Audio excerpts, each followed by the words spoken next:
Hare Krishna. We will start with the last part of the first chapter, chapter 1, verses 37 till 46.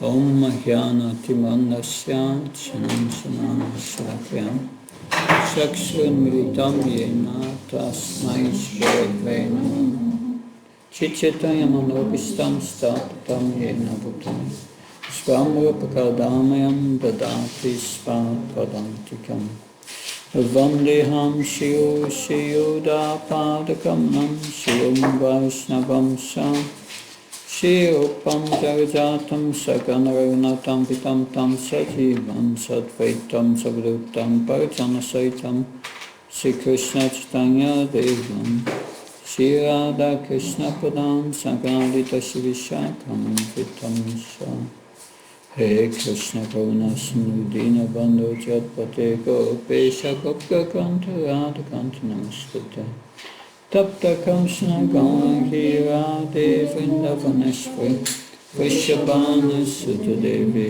Pranamama Haripriye Vankha Kalpa Visha Kripa Sindhve Visha Padnam Pavanabhyo Vaishnavyo Namo Namo Jaya Shri Krishna Chaitanya Prabhu Nityananda Shri Advaita Gadadhar Shri Vasadi Gaura Bhaktavara Hare Krishna, Krishna Krishna, Hare Hare, Hare Rama, Rama, Hare Hare.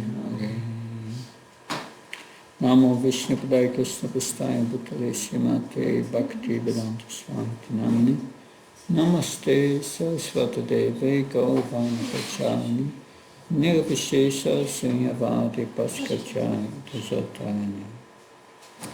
So we'll continue with text 37 to 46, the last part of the first chapter. So we have heard already 3 reasons for Arjuna not to fight.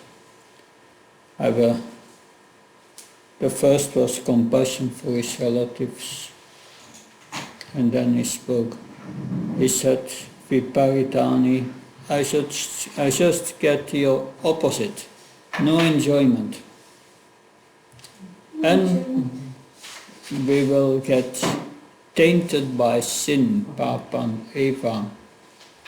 And he argued with Krishna based on the scriptures. The Manu Samhita says there are 6 aggressors. We have heard in the last session that these 6 aggressors mentioned in the Manu Samhita, they can be killed according to Artha Shastra. And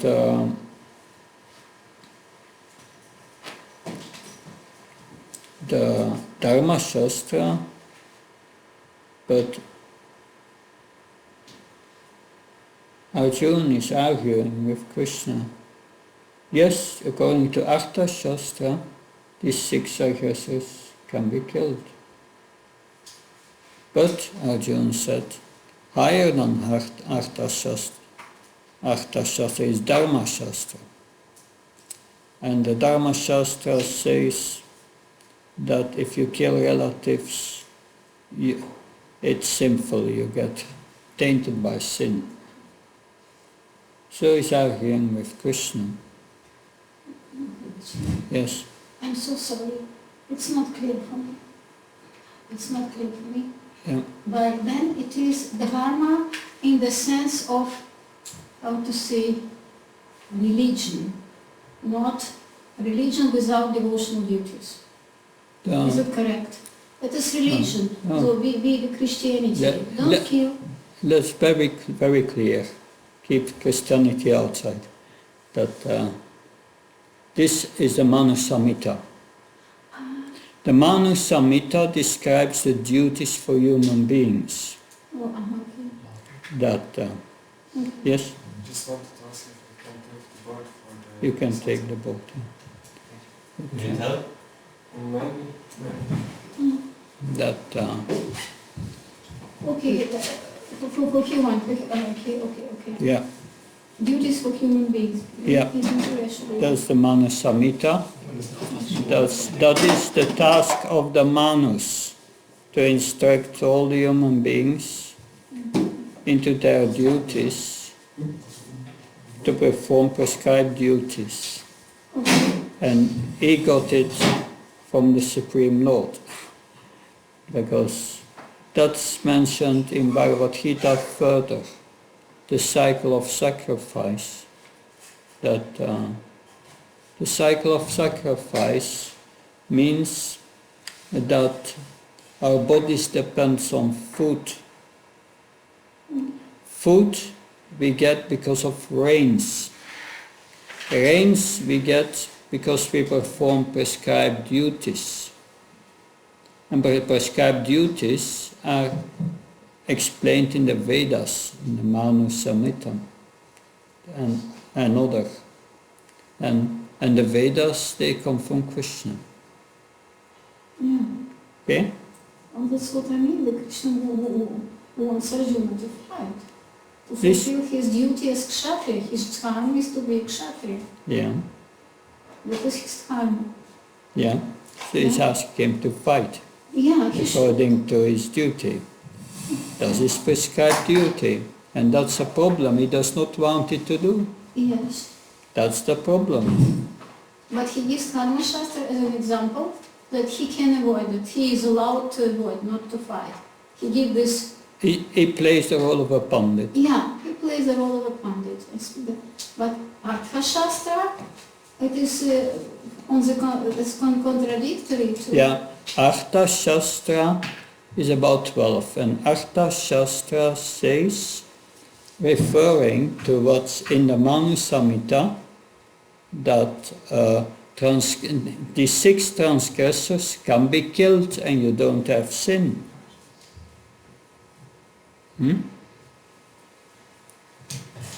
That be careful for this camera. Yeah.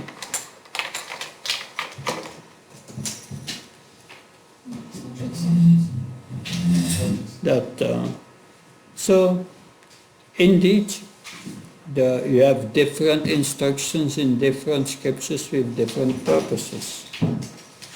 And Arjuna is using this as a pandit to explain to Krishna, I don't want to fight because, okay, transgressors can be killed and you don't have sin, but relatives cannot be killed and you have sin.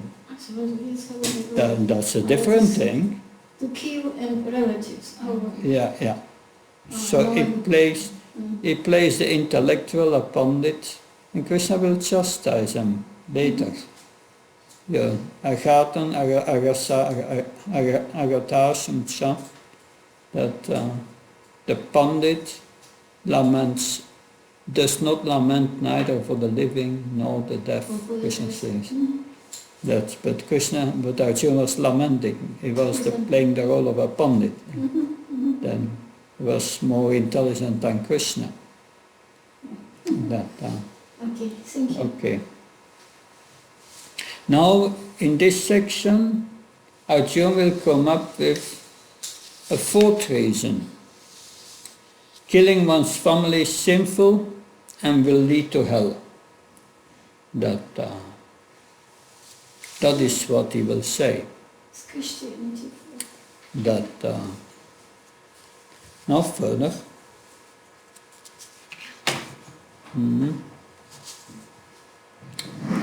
We will read text 37-38. Om Namo Bhagavate Vasudevaya. Om Namo Bhagavate Vasudevaya. Om Namo Bhagavate Vasudevaya. Om Namo Bhagavate Vasudevaya. Om Namo Bhagavate Vasudevaya. Om Namo Bhagavate Vasudevaya. So we go to the Bhagavad Gita, chapter 1, 37, 38.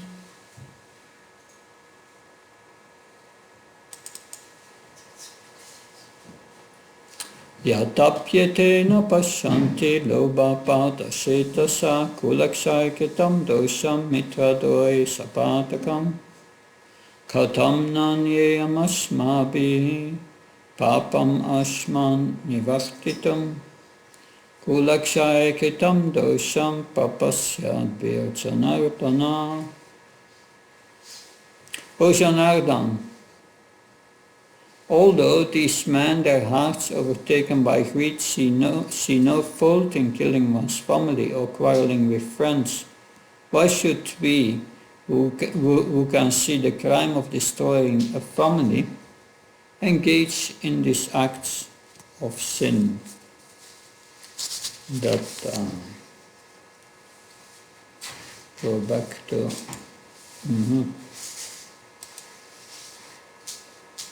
Now, according to Shastra, they were due to be killed, these transgressors. But Arjuna is using higher Shastra and saying that it will not be sinful even if we kill them as aggressors. That's okay, but they are relatives. Even if they are aggressors, it will still be sinful if we kill them. O Janardan, so again he's saying Janardan, their hearts are overtaken by greed. Look what they are willing to do. To gain a kingdom, they are willing to kill every Kshatriya on this planet. They don't care. Their hearts are overtaken by greed, he says. They see no fault in killing one's family, but why should we, who can see the crime in destroying a family, engage in these acts of sin? They are greedy. Let them do if they want to, but we know better. We are not interested in this. Let us not fight. Now Arjuna begins to describe the horrors that happen when one's family is destroyed. Dynasties were so powerful. One born in the Kuru dynasty had such karma, powerful elevated souls, that they were capable of ruling the entire world. Ruling the world is not the job of an ordinary devotee. Prabhupada once explained that to become king of the world is for Mahabharavats. And this was their karma, to be born in this type of family. We see that so many times Krishna will address Arjuna, O son of Kunti, this is your family heritage. How can you not fight? How can you not engage properly? This was the mood of the Kshatriyas. They were proud of their family. They would uphold their family tradition. And if this family tradition is destroyed, then practically, because all the rest of the population would be depending on the kings, and the rest of the population would be in great trouble. And the sacrifice that the elderly of the family would perform, the benefit for the forefathers and the future generations, which practically means the future of the world, these would stop. So therefore Arjuna is saying that too much bad is going to come. Please note that the word Kulakshaya appears in each of this verse. Kulakshaya. In each of these verses, and in verse 39 also. So this is the fourth reason, Kulakshaya, of the destruction of the Kula or dynasty. Kulakshaya. That Prabhupada's comments there in the text 38 that obligation is actually binding when the effect is good. That, yeah, that's, so you can see here, Varna Sankara, yeah, but also you can say unwanted children, Kula, Ksaya is destruction of the dynasty. Dynasty.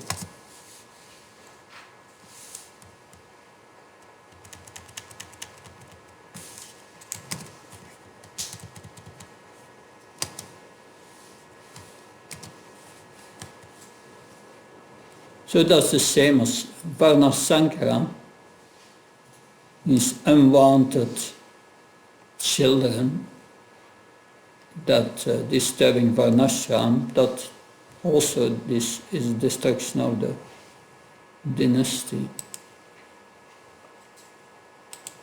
So that's the same.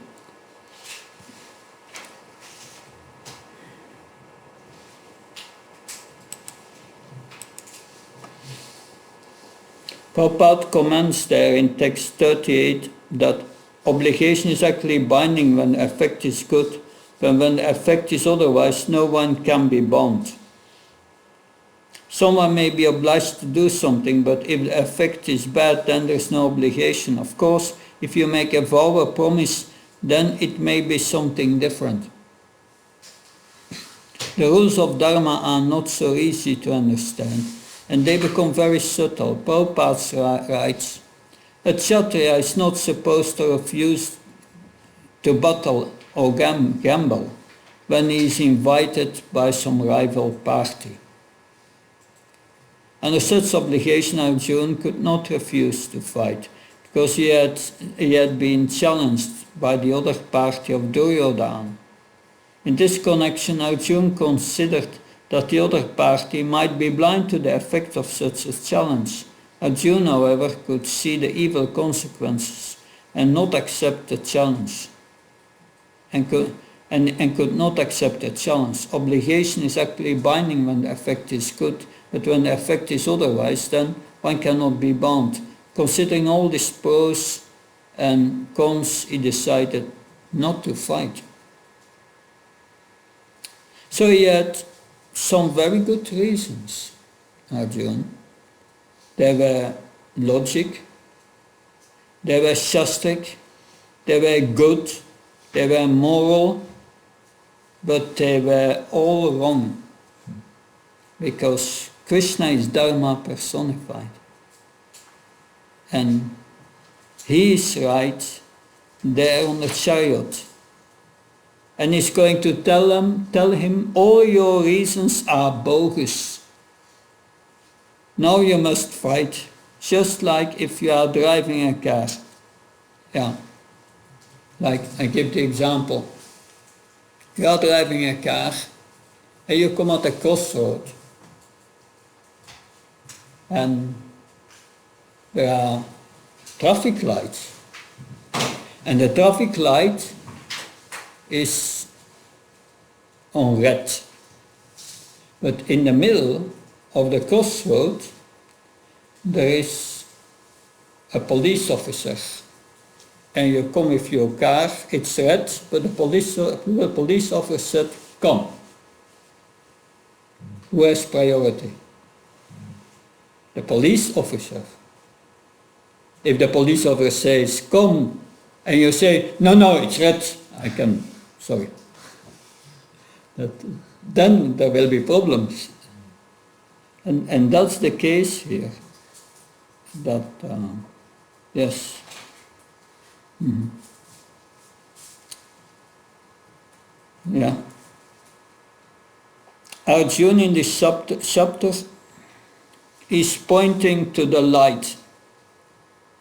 It's red, he says. But Krishna is saying, but look, it is said the general rule like this. But Krishna is saying, come on Arjuna, let's fight, let's do it, come on. So this is the difference between the letter of the law and the spirit of the law. If someone is too absorbed in the letter of the law, then they will misunderstand the proper application of the law in particular circumstances. This is for lawyers. And Krishna can and obviously knows that proper application. Because he has assimilated all dharmic shastras, they come from him. And he is the source, Vedasa Sarva Ahmeva Vedya, Vedantakit Evacham, Vedavit Evacham. He is one who is to be known by all the Vedas. And he is the knower of the Vedas, he says in Bhagavad Gita. And he knows how to apply them for time, place and circumstances. So we have to become like Krishna, we have to understand all the dharmas fully, all the different arguments of the absolute truth, which is like a magnificent diamond with many facets. When we understand all those facets, then we can understand how to apply dharma in a particular circumstance. If we don't assimilate the philosophy, but we just repeat it like a parrot, or blindly accept things without thinking deeply about them, then we won't know later how to apply in particular circumstances. We won't know what to do. We will start running back and look to the Bhagavad Gita and to our notes, but someone who has actually used his intelligence to understand the facets of Shastra deeply, he will be able to assimilate everything, and actually it becomes part of him in his blood. The understanding of Dharma will be in his blood, and he will be able to apply it. So Krishna is naturally like that. Arjuna is acting out of role as someone who has not assimilated Dharma Shastras, and he's just pointing to what he has understood. So he knows here and there a few quotes. So what he has heard in the past without understanding the circumstances. So now, from 39 going forward, there are ramifications of Kulaksaya. The ramifications. It's this Varna Sankara. And so on. So in the same reason, but there are just ramifications. When you destroy the dynasty, what will happen? And that's described in 39. That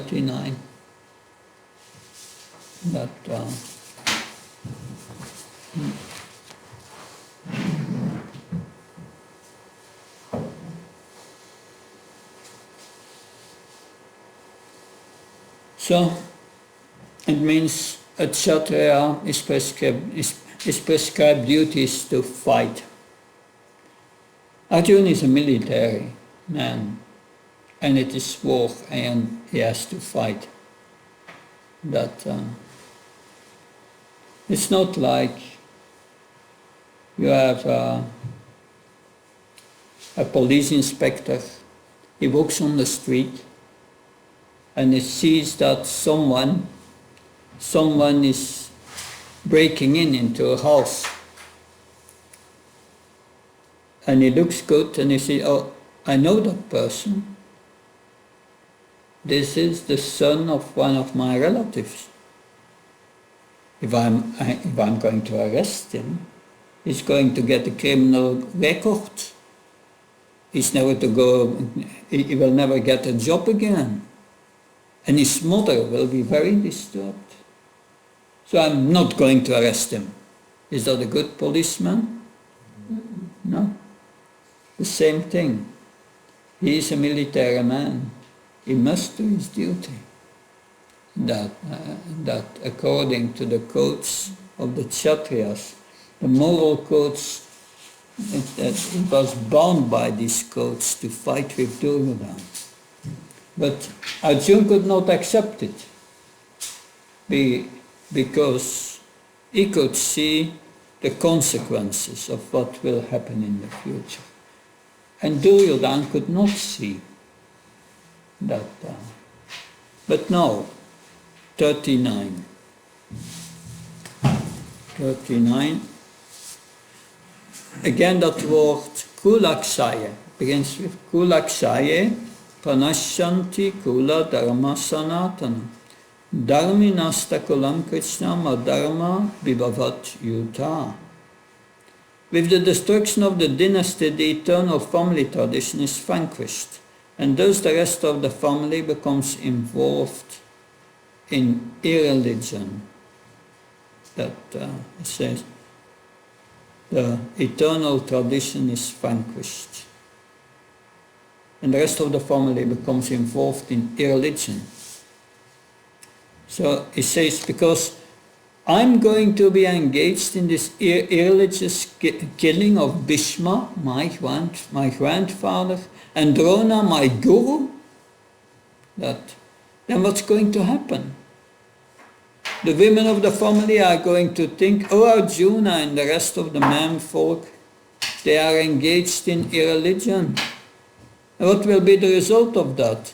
Then why, if they can engage in the irreligious activities of killing, then why can't we also engage in irreligion? So there's Kula, Kshaya, Kula, the destruction of the dynasty, Kula, Kshaya, and then there's Dharma, Naste. Naste. Dharma is destroyed. And adharma becomes prominent, flourishes. That's Arjuna's point. Text 40. Adharma bibhavat Krishna pradushanti kulashtraya strishu dastu shavarshnaya jayate varnasankara. When irreligion is prominent in the family of Krishna, the womanhood of the family becomes polluted, and from the degradation of womanhood, or descendant of Vishnu, comes unwanted progeny.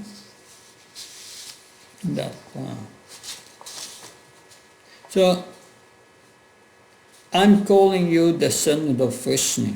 Everyone is known by the great family, by which they take their birth. How would you like it if your Vishnu dynasty is going to be destroyed? That is what I see happening right before my eyes. So, adharma bibhavat Krishna. So when adharma becomes prominent, then pradushanti kulashraya. The ladies become polluted.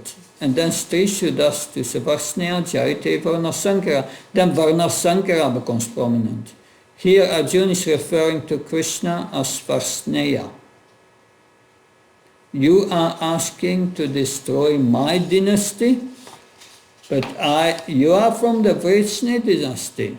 Would you destroy your dynasty? No. So come on, Varsneya. Why are you asking me to do this? That's his point. Commentators write, our women will think that our husband has acted irreligiously and destroyed the dynasty. We will also act irreligiously. So Baladev Vidyabhushan mentioned this. Then text 41. 41.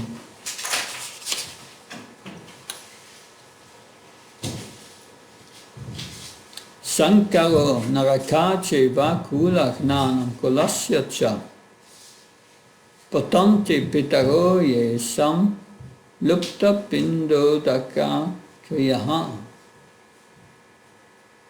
An increase of unwanted population certainly causes hellish life both for the family and for those who destroy family tradition. The ancestors of such corrupt families fall down because the performance of offering for food and water is entirely stopped. So it says, the family is going to be finished and myself as destroyer will get unlimited sin. The ancestors of such corrupt families fall down. There is no offer of pinda or shraddha. That was the tradition that the son, one should have a son to, after one's passing away, to offer pinda, the shraddha ceremony for those who have passed away, for the parents and so on, because that would allow them to stay longer in heaven. Anyway, it's more complicated, but that's the simple explanation.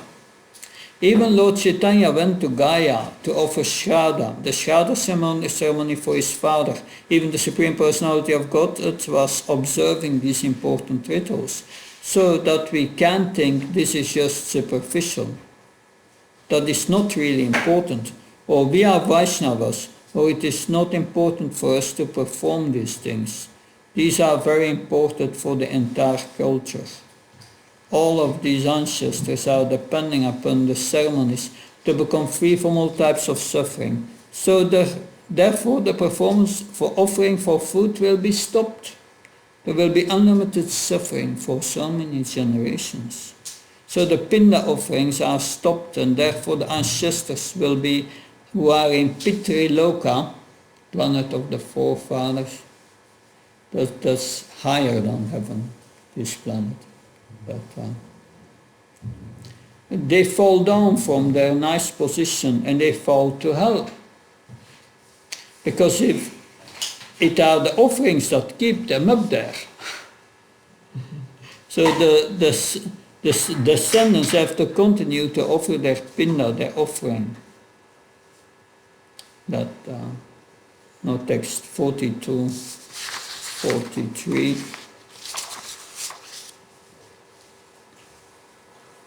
42.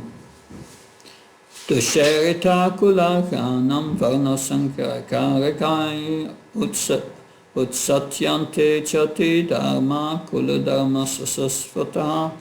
By the evil deeds of those who destroy the family tradition and thus give rise to unwanted children, all kinds of community projects and family welfare activities are devastated.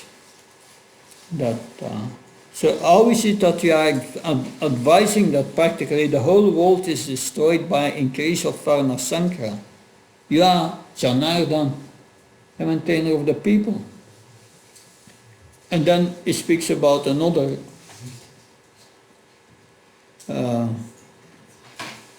ramification, that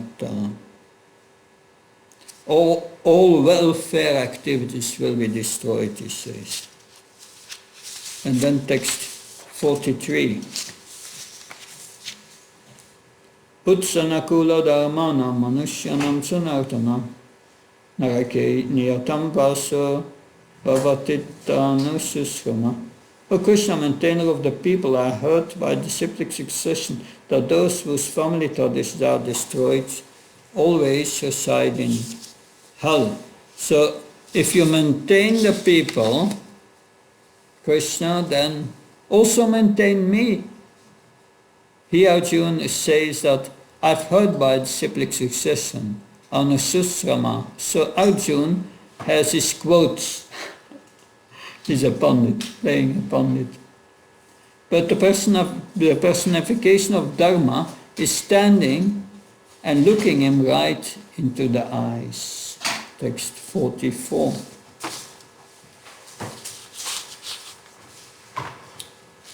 Aho batamahat papam, aho batamahat papam, kartum vyavasita vayam, yatra cha sukalo bena hantum svajanamutyata.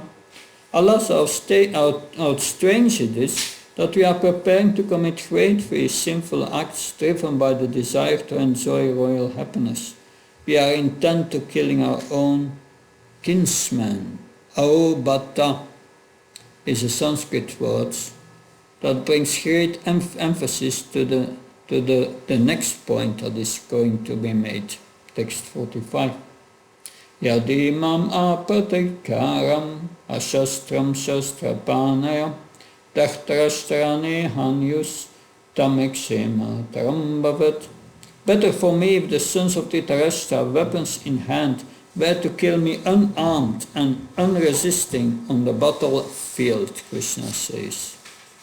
So why is it better for me if I do not fight on the battlefield? I'm a Kshatriya. What can I do to maintain myself? I have no kingdom. I will have to maintain myself by begging. This is a horrible thing for a Kshatriya, to live by begging. Once Bhima was out, and when he was traveling on the Gandhamadana hill, the gardens of Kuvera, just to demonstrate the mentality of the Kshatriyas.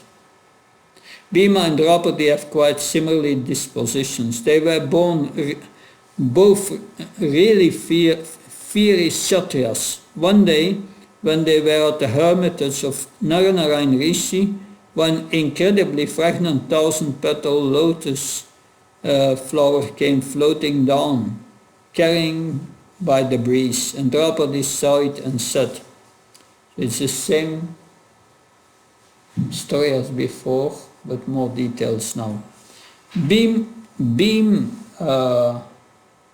Draupadi said, this lotus flower is so nice. I should offer this to Yudhishthira Maharaj. Can you get me more? In this way, we can take them back to our hermitage.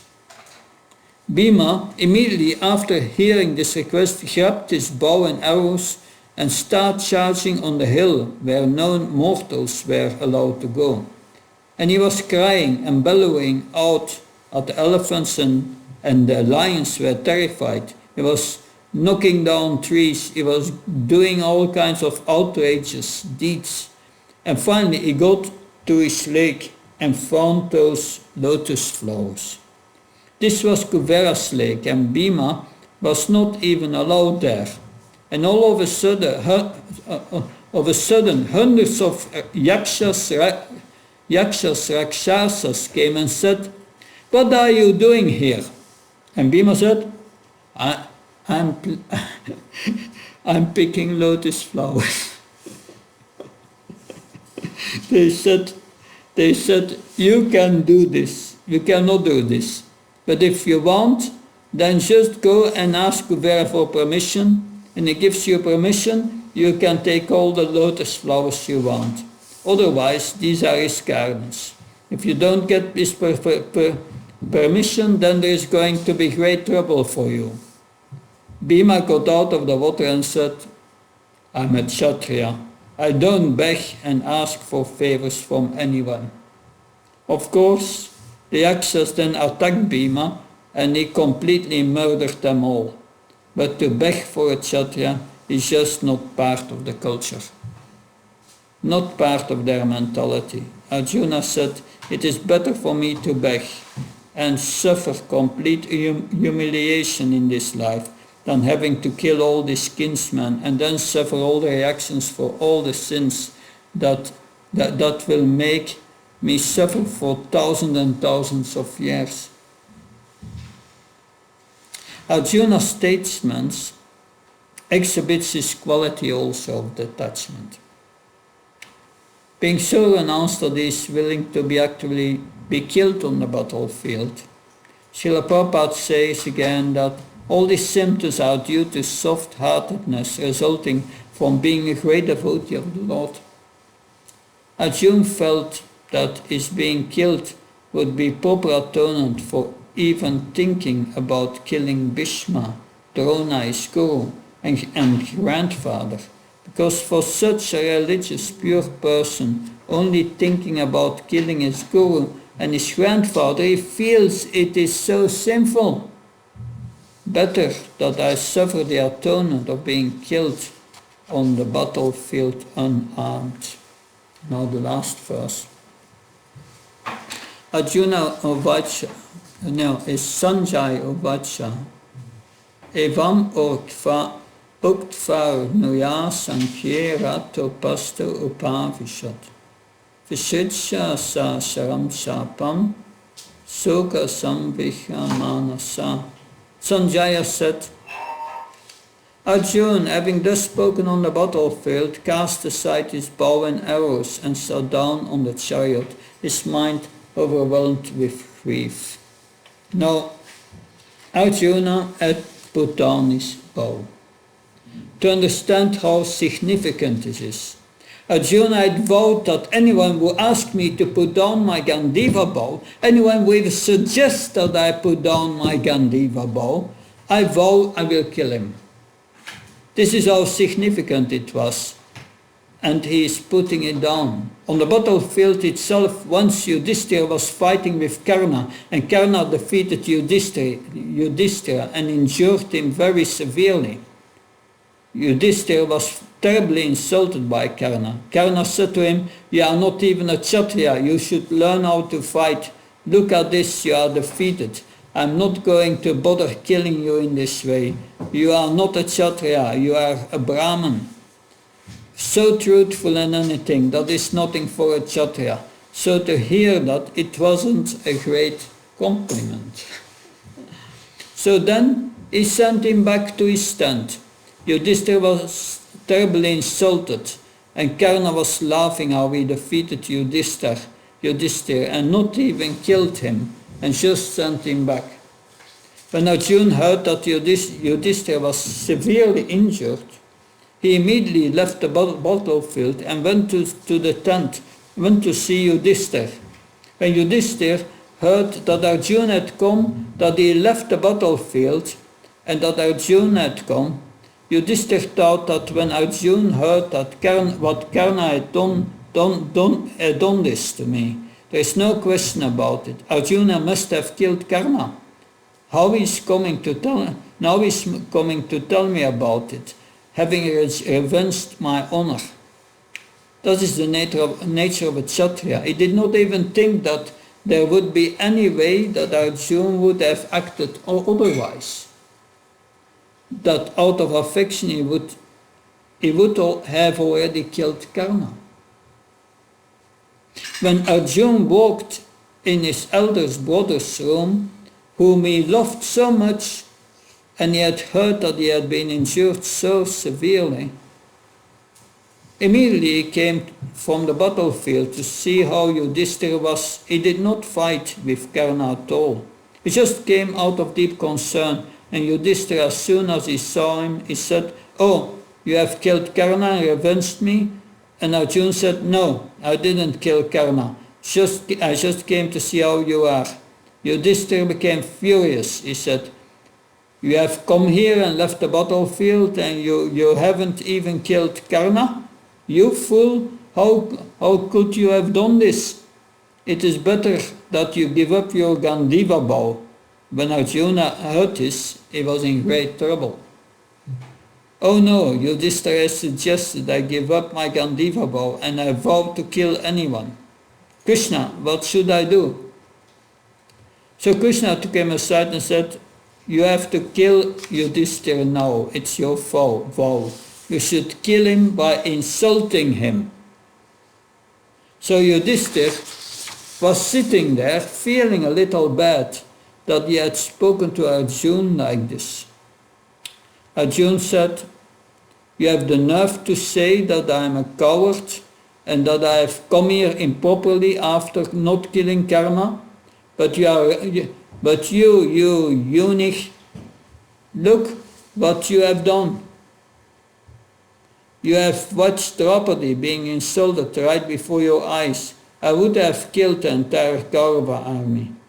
You are not a man, you are not a king."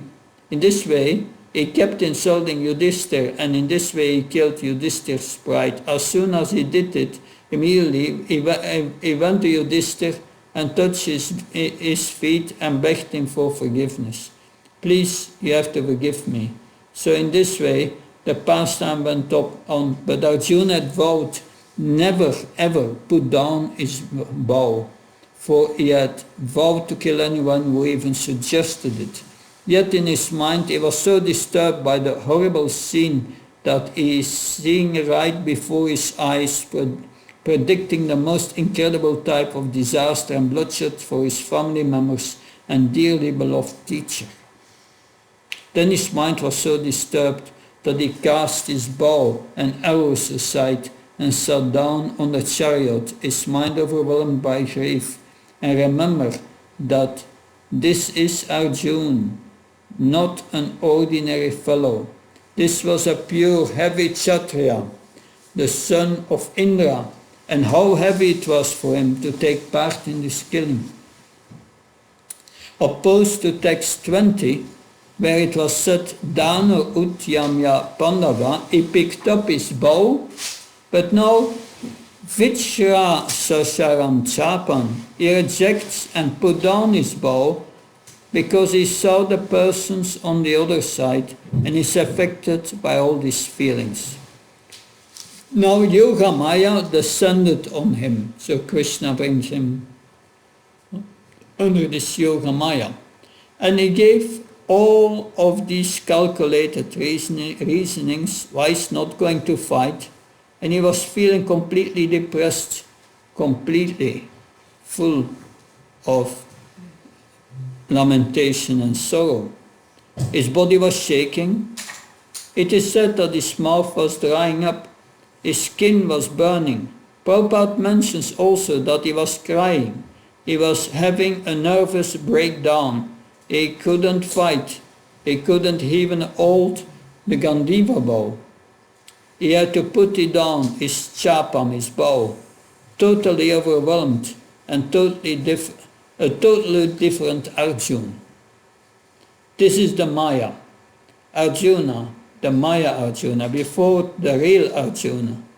So for our benefit, Krishna makes him the instrument for speaking the knowledge that will liberate mankind.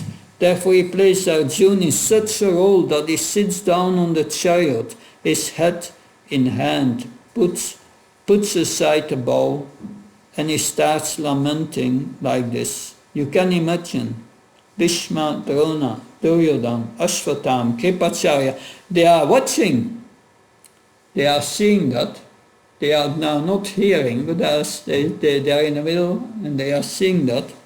And they're thinking what's going on there. Arjuna is not going to fight now. He pulled his chariot in the middle and the warriors were thinking, what is this? He's going to fight us alone, or maybe he's going to try to make peace? They couldn't understand why Arjuna brought his chariot in the middle of all the armies. And then there is this conversation going on. And then suddenly Arjuna puts down his bow. They may have doubt what is Arjuna doing there? Won't Krishna speak to him and revive his consciousness? Everyone might have seen it in a different way. Won't Krishna speak to him and revive his consciousness? It would have been very interesting to hear the thoughts of each person on the battlefield when they saw this. But in any case, he was crying, he was shaking, he was lamenting, and he couldn't possibly see himself fighting in the battle. There was no way that he was going to fight. And this is what he tells Krishna in the next chapter. Hey, Govinda, I cannot fight this battle. I will not fight this battle. So in this section, that yes, Arjuna gave his fourth reason that the Varnashram system was very important, and that would be disturbed by so many widows, that because the caste will be mixed, the tradition is lost, that of course we have all these family traditions. We hear about the Shraddha family, Shraddha ceremony and so on. But Prabhupada makes a point, one who takes the devotional service, it does not have to follow all these family traditions. Simply by performing devotional service, all obligations to family, demigods, sages, it's all forefathers fulfilled.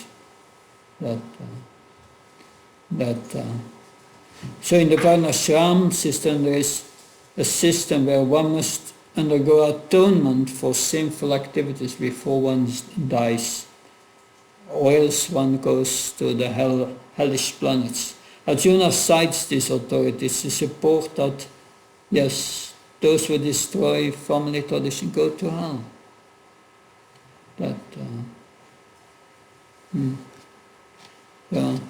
Arjuna says, we are driven by selfish desires.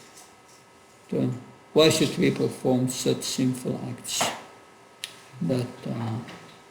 Because he was a saintly devotee.